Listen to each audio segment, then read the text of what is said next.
بسم اللہ الرحمن الرحیم۔ السلام علیکم۔ امید کرتا ہوں سارے دوست خیر و عافیت سے ہوں گے۔ دریائے نیل خشک ہو چکا تھا، وہ دریائے نیل جس کا پانی ٹھاٹھے مارتا تھا اور مصر کے کھیتوں کو سیراب کرتا تھا۔ وہ دریا خشک ہو چکا تھا۔ مصر کے لوگ یہ دیکھ کر پریشان ہو گئے۔ ایسا پہلی بار نہیں ہوا تھا۔ ہر سال دریائے نیل خشک ہو جاتا تھا۔ مصر کے لوگوں کا کہنا تھا دریائے نیل ہر سال انسانی قربانی مانگتا ہے۔ یہ ان دنوں کی بات ہے جب حضرت عمر بن عاص رضی اللہ تعالی عنہ نے مصر فتح کیا تھا۔ مصر میں فوجیں موجود تھیں۔ امیر المومنین حضرت عمر فاروق رضی اللہ تعالی عنہ نے مصر میں حضرت عمر بن عاص رضی اللہ تعالی عنہ کو گورنر مقرر کیا تھا، اور اس کے چند دن بعد ہی دریائے نیل خشک ہو گیا تھا۔ لوگوں کی پریشانی دیکھنے کی قابل تھی۔ لوگ دریائے نیل میں انسانی قربانی کی تیاریاں کرنے لگے۔ اب لوگ خوش تھے کہ دریا انسان کی قربانی کے بعد پھر سے بہنا شروع کر دے گا اور خوشحالی ہی خوشحالی ہوگی۔ آخر وہ دن بھی آ گیا جس دن ایک انسان دریائے نیل کی بھینٹ چڑھ جانا تھا۔ لوگ صبح ہی صبح یوں تیار ہو کر باہر نکل آئے جیسے عید کا سماں ہو۔ ہر شخص کے چہرے سے خوشی جھلک رہی تھی۔ حضرت عمر بن عاص رضی اللہ تعالی عنہ دریائے نیل کے خشک ہونے کی وجہ سے سخت پریشان تھے۔ جب انہوں نے یہ سنا کہ لوگ دریائے نیل کی بھینٹ چڑھانے کے لیے ایک انسان کو قربان کرنے لگے ہیں تو وہ تڑپ اٹھے کہ یہ تو سراسر ظلم ہے۔ دریا کے لیے ایک انسان کو قتل کر دینا کہاں کی عقل مندی ہے۔ حضرت عمر بن عاص رضی اللہ تعالی عنہ اپنے چند آدمیوں کے ساتھ دریائے نیل کی طرف چل پڑے۔ وہ اس قربانی کو ہر حال میں رکوانا چاہتے تھے۔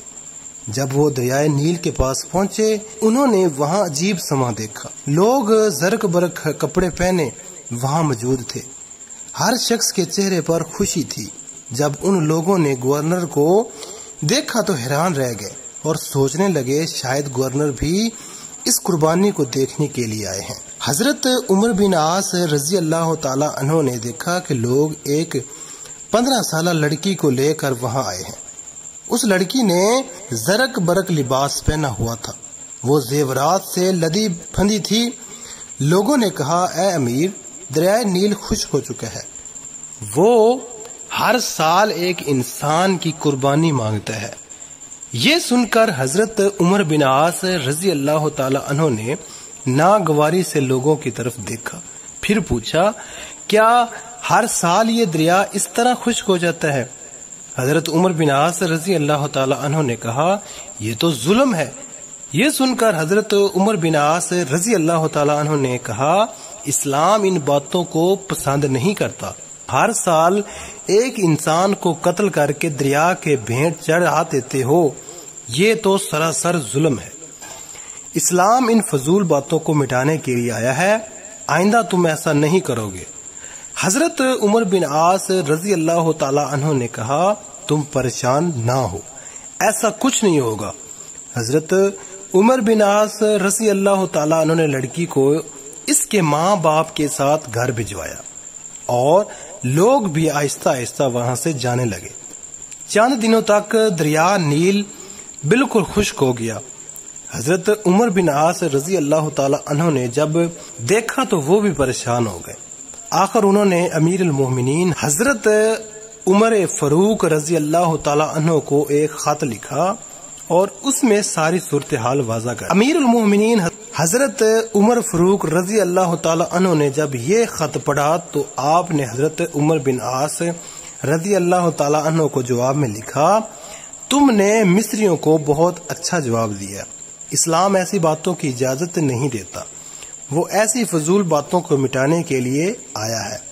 میں اس خط کے ساتھ ایک رکا بھیج رہا ہوں، تم یہ رکا دریائے نیل میں ڈال دینا۔ جب حضرت عمر بن عاص رضی اللہ تعالی عنہ کے پاس امیر المومنین حضرت عمر فاروق رضی اللہ تعالی عنہ کا خط پہنچا تو انہوں نے خط کے بعد وہ رکا بھی پڑھا جو دریائے نیل میں ڈالنے کے لیے تھا۔ اس میں لکھا تھا، یہ خط اللہ کے بندے عمر بن خطاب رضی اللہ تعالی عنہ کی طرف سے دریائے نیل کے نام ہے۔ اے دریا، اگر تو اللہ کے حکم سے بہتا تھا تو ہم بھی اللہ ہی سے تیرا جاری ہونا مانگتے ہیں، اور تو اللہ کے حکم سے جاری ہو جا، اور اگر تو خود اپنی مرضی سے بہتا ہے اور اپنی ہی مرضی سے رک جاتا ہے تو پھر تیری کوئی پرواہ اور ضرورت نہیں ہے۔ حضرت عمر بن عاص رضی اللہ تعالی عنہ نے یہ رکا دریائے نیل میں ڈال دیا اور واپس چلے آئے۔ جب صبح مصر کے لوگ بیدار ہوئے تو یہ دیکھ کر حیران رہ گئے کہ دریائے نیل کو اس طرح جاری کر دیا، بلکہ اب تو دریا میں پانی بہت چڑھ گیا تھا اور دریا میں طغیانی آئی ہوئی تھی۔ لوگ یہ دیکھ کر خوشی سے چلا اٹھے۔ دریا جاری ہو گیا۔ اس دن سے اب تک دریائے نیل اسی طرح جاری و ساری ہے، ایک لمحے کے لیے بھی اس کا پانی خشک نہیں ہوا۔ سبحان اللہ۔